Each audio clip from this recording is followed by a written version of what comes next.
YCP TDP శ్రేణుల మధ్య flexi war ఉద్రిక్తతకు దారితీసింది. ఈ ఘటన బాపట్ల జిల్లా వేమూరు నియోజకవర్గం చుండూరు మండలంలో చోటు చేసుకుంది.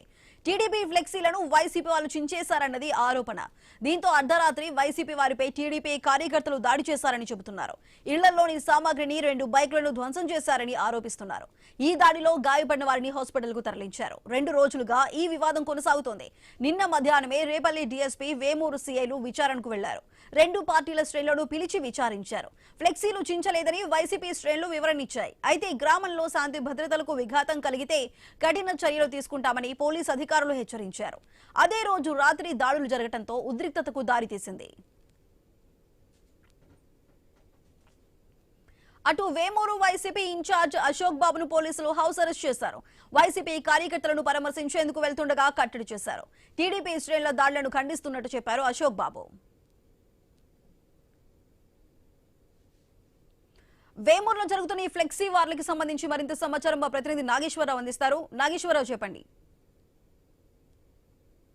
వేమూరు నియోజకవర్గంలోని చుండూరు మండలంలో వైసీపీ అలాగే ఏదైతే టీడీపీ శ్రేణుల మధ్య వివాదం అయితే ఫ్లెక్సీల వివాదం జరుగుతుంది. గత 3 రోజుల నుంచి కూడా ఈ యొక్క వివాదం జరుగుతున్న నేపథ్యంలో టీడీపీ శ్రేణులు అయితే దీన్ని ఏదైతే వైసీపీ శ్రేణులు ఫ్లెక్సీలు చించారన్న ఆరోపణతో టీడీపీ శ్రేణులు గత 2 రోజుల నుంచి ఒకరికొకరు గొడవ పడుతున్న నేపథ్యం ఉంది. ఈ నేపథ్యంలో నిన్న ఏదైతే ఈ యొక్క వివరణ ఈ యొక్క దానిపై పోలీసులకు సమాచారం అందటంతో చుండూరు మండలంలోకి ఆ పోలీసులు రేపల్లి డిఎస్పీ వేమూరు సిఐ వెళ్లి అక్కడ పరిస్థితులను విచారించి ఇరు వర్గాలను కూడా అక్కడికి పిలిచి ఈ యొక్క వివాదంపై ఏదైతే అక్కడ ప్రజలకు వివాఘాతం కలిగిస్తే గనక కఠిన చర్యలు ఉంటాయి, ఇరువురిపై కూడా కేసులు నమోదు చేస్తామని పోలీసులు చెప్పడం జరిగింది. అక్కడ దాంతో వైసీపీ శ్రేణులు కూడా పోలీసులు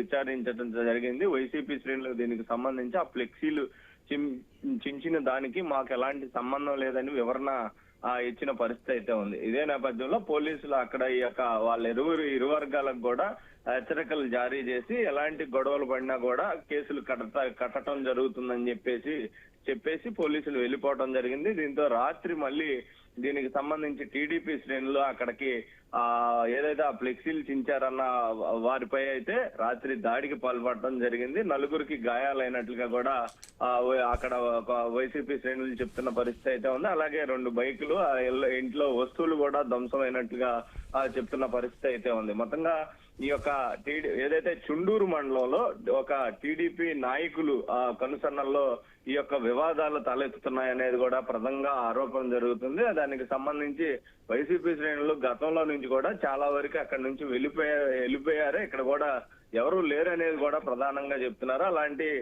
ఎందుకంటే మొత్తంగా కూటమి ప్రభుత్వం అధికారంలోకి వచ్చింది, ఎవరి కాళ్ళకి భయంతో ఉన్నట్లుగా కూడా కొంతమేర చెప్తున్న పరిస్థితి. ఒకరు అక్కడ చూసుకుంటే విజువల్ లో చూసుకుంటే కూడా ఒక బడ్డీ కొట్టుని ధ్వంసం చేసిన పరిస్థితి అయితే ఉంది. ఆ కొట్టుకు సంబంధించిన వాళ్ళు కూడా వాళ్ళు ఎక్కడి నుంచి వెళ్ళిపోతే బాగుండిద్ది అనే మాటలు కూడా ఆ విజువల్ లో వినిపిస్తున్న పరిస్థితి అయితే ఉంది. అంటే ఆ విధంగా భయభ్రాంతులకు గురి చేస్తున్నారు టీడీపీకి సంబంధించిన అక్కడ ఉన్న నాయకులు అనేది ప్రధానంగా ఆరోపిస్తున్న పరిస్థితి అయితే ఉంది. ఈ యొక్క గొడవల నేపథ్యంలో మళ్ళీ పోలీసులు అర్ధరాత్రి అక్కడికి చేరుకోవడం జరిగింది. ఆ పోలీసులు వస్తున్న క్రమంలో కూడా వేమూరు సిఐ ఏదైతే చుండూరు మండలంలో గొడవకు సంబంధించి తెలవడంతో అర్ధరాత్రి 1 గంటకి బయలుదేరి వెళ్తుండగా ఆయనకు కూడా కారు ప్రమాదం జరిగినట్లుగా తెలుస్తుంది. అలాగే దీనికి సంబంధించి మొత్తంగా సర్దు మునిగి అక్కడ 144 సెక్షన్ అయితే పోలీసులు అమలు చేసిన పరిస్థితి. ప్రస్తుతం 144 సెక్షన్ ఉన్నట్లుగా మనకు తెలుస్తుంది. అయితే దీనికి సంబంధించి వైసీపీ శ్రేణులకు దాడిలో గాయపడిన వారిని పరామర్శించేందుకు వేమూరు నియోజకవర్గ ఇన్ఛార్జ్ అశోక్ బాబు అయితే వారిని పరామర్శించేందుకు వెళ్తున్న క్రమంలో వైసీపీ ఇన్ఛార్జిని అయితే హౌస్ అరెస్ట్ చేసిన పరిస్థితి అయితే ఉంది. అక్కడ వెళ్ళనీయకుండా అక్కడ ఇంకా మళ్ళీ వివాదాలు తలెత్తే అవకాశాలు ఉన్నాయని పోలీసులు హౌస్ అరెస్ట్ చేసినట్టుగా మనకు తెలుస్తుంది. అయితే పోలీసులు తీరుపై కూడా అశోక్ బాబు మండిపడుతున్న పరిస్థితి. ఎందుకంటే తనకు సంబంధించిన కార్యకర్తలపై దాడి జరగడం, వాళ్ళని పరామర్శించడానికి వెళ్తుండటంతోనే ఈ యొక్క అడ్డంకులు సృష్టిస్తున్నారు. దీనికి మేము వాళ్ళని పరామర్శించక మాత్రమే వెళ్తున్నాం, అక్కడ ఏమైనా గొడవలకి వెళ్ళట్లేదు అనేది ప్రధానంగా అశోక్ బాబు చెప్తున్న పరిస్థితి అయితే ఉంది. ఏదేమైనప్పటికీ ఏదేమైనట్టు వైసీపీ శ్రేణులకి టీడీపీ నేతలకి అక్కడ ఎలాంటి గొడవలు లేకుండా చూడాలనేది ప్రథమంగా ప్రజలు గాని అలాగే వైసీపీకి సంబంధించిన అశోక్ బాబు కోరుతున్న పరిస్థితి అయితే ఉంది సుధా. రైట్ నాగేశ్వరరావు.